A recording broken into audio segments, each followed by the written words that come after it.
최근 2년 사이 국내 배터리 업계의 상황 참 녹록지 않죠. 전기차 수요 부진에 트럼프 위기 행정부 리스크, 또 중국 배터리 기업의 파산 공세까지 삼중고에 처해 있다고 해도 과언이 아닌데요. 국내 배터리 3사 중에서 견조한 영업이익을 유지해왔던 삼성 SDI까지 7년 만에 적자를 기록했습니다. 때문에 위기 탈출에 구원투수로 등판한 이 사람, 최주선 대표의 전략에 관심이 모아지고 있는데요. 최주선 사장은 엔지니어 출신 경영인으로 삼성 내 대표적인 기술통으로 손꼽힙니다. 삼성전자에서 20여 년간 반도체 전문가로 활약한 데 이어 지난 4년간은 삼성 디스플레이 수장을 맡아 역대급 실적을 이끌어내기도 했죠. 특히 LCD 사업을 과감히 철수하고 R&D 투자에 집중하면서 삼성 디스플레이의 초격차 기술 우위를 만들었다는 평가를 받는데요. 삼성 SDI 대표에 취임한 후의 행보도 오롯이 기술에 초점이 맞춰져 있습니다. 미래 생존의 유일한 해법은 기술 경쟁력인 만큼 첨단 기술을 선제적으로 발굴해 해즘 이후에 찾아올 슈퍼사이클에 올라타겠다, 이런 각오인데요. 꿈의 배터리로 불리는 전고체 배터리 양산을 통해 배터리 산업의 게임 체인저까지 노린다는 계획입니다. 과연 최주선 대표가 삼성 SDI만의 차별화된 기술 리더십을 확보하고 반등의 트리거를 쏘아올릴 수 있을까요? 오늘은 최주선 대표의 전략을 살펴보겠습니다. 최주선 대표는 서울대 전자공학과 카이스트 박사를 거쳐 2004년 삼성전자 메모리 사업부에 입사했는데요. 기술통으로 입지를 다진 건 2014년 세계 최초로 20나노 D램 양산에 성공하면서부터입니다.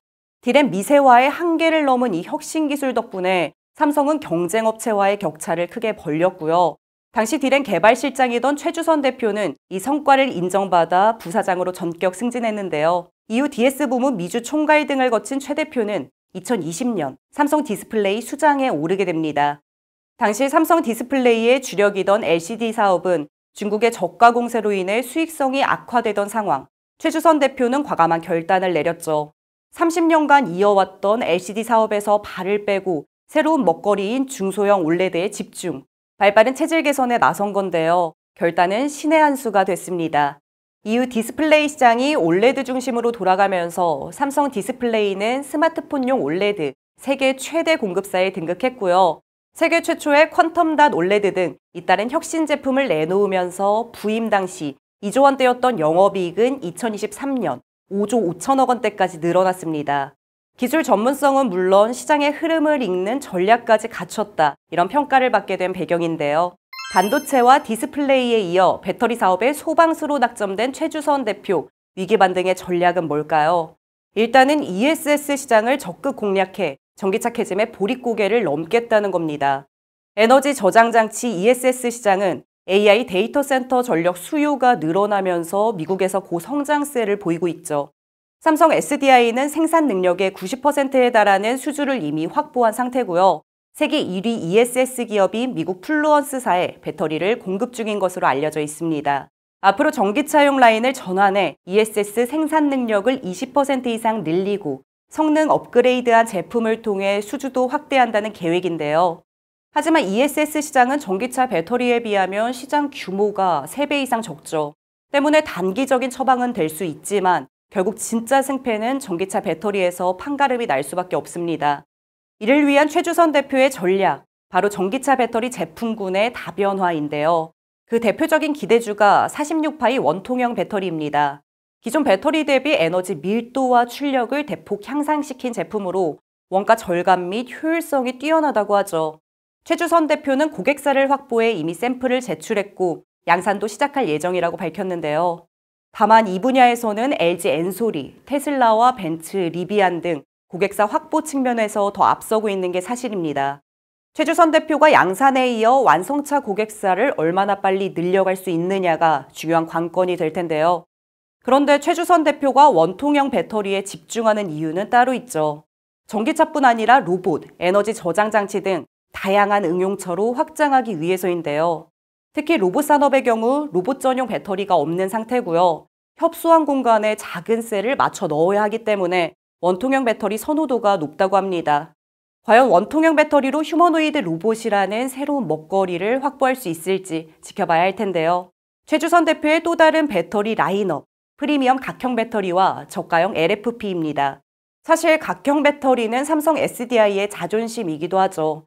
그동안 국내 유일의 각형 배터리 제조사로서 기술 우위를 점한 덕분에 매출의 절반 이상을 차지하는 안정적인 수입원이 돼 왔는데요. 최주선 대표, 현재 6세대 제품 생산을 늘리는 동시에 7세대 제품 개발을 앞당겨서 프리미엄 라인업을 공고히 하겠다는 계획입니다. 더불어 중국 업체들이 주도하고 있는 LFP 배터리 시장에도 적극 진출한다는 전략인데요. 그간 국내 배터리 기업들은 저가형 LFP 대신에 3원계 배터리에 올인해왔죠. 하지만 중국 업체들이 LFP 배터리의 약점을 보완, 성능을 개선하면서 시장의 판도는 완전히 달라졌고요. 국내 기업들이 LFP의 가능성을 너무 섣불리 예단했던 게 아니냐, 이런 지적도 나오는데요. 최주선 대표, 가격 경쟁력에선 중국을 넘기 어려우니 각형 폼팩터와 소재 기술을 접목, 고성능 LFP로 반전의 기회를 만들겠다는 전략입니다. 과연 중국 업체와 차별화된 제품으로 추격의 불씨를 당길 수 있을지 기대가 되는데요. 그렇다면 삼성 SDI의 미래 성장을 견인할 비장의 무기는 뭘까요? 바로 꿈의 배터리로 불리는 전고체 배터리입니다. 삼성 SDI는 국내 기업 중 전고체 배터리 상용화에 가장 근접한 회사입니다. 2023년에 전고체 배터리 파일럿 라인을 구축, 시제품 생산을 해왔고요. 작년에는 샘플 공급 고객사를 5곳으로 늘려 성능 테스트를 진행 중입니다. 전고체 배터리 상용화 및 양산에 성공한다면 배터리 생태계의 판도를 바꿀 게임 체인저가 될 수 있죠. 최주선 대표는 R&D 투자 개발을 차질 없이 추진해서 오는 2027년 양산에 들어간다는 목표인데요. 하지만 글로벌로 시야를 넓혀보면 일본 도요타, 메르세데스 벤츠, 중국 비아디, 현대차 등 경쟁 구도가 엄청납니다. 중국 최대 배터리 기업인 CATL 역시 2027년으로 양산 시점을 앞당기기 위해 대규모 투자에 돌입한 상태인데요. 일각에선 가격 경쟁력과 대량 생산 체계 구축이 쉽지 않은 만큼 상용화 시점은 더 늦어질 수 있다. 전고체 배터리가 전기차 상위 모델 일부에만 국한될 수도 있다. 이런 부정적인 전망도 나옵니다.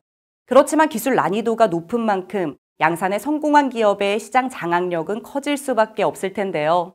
삼성 SDI가 미래 배터리 패권 전쟁에서 유의미한 위치를 선점할 수 있을지 지켜봐야겠죠. 물이 빠지고 나면 그동안 누가 벌거벗고 수영했는지 알게 된다.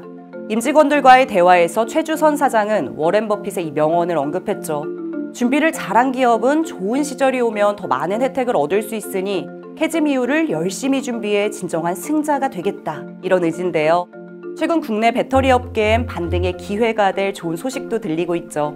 미국 하원이 중국산 배터리 구매를 규제하는 법안을 통과시킨 데 이어 유럽 역시 현지 배터리 생산 사용을 의무화할 방침이어서 유럽에 생산 공장을 두고 있는 K배터리 3사에겐 가뭄의 단비가 될 전망입니다.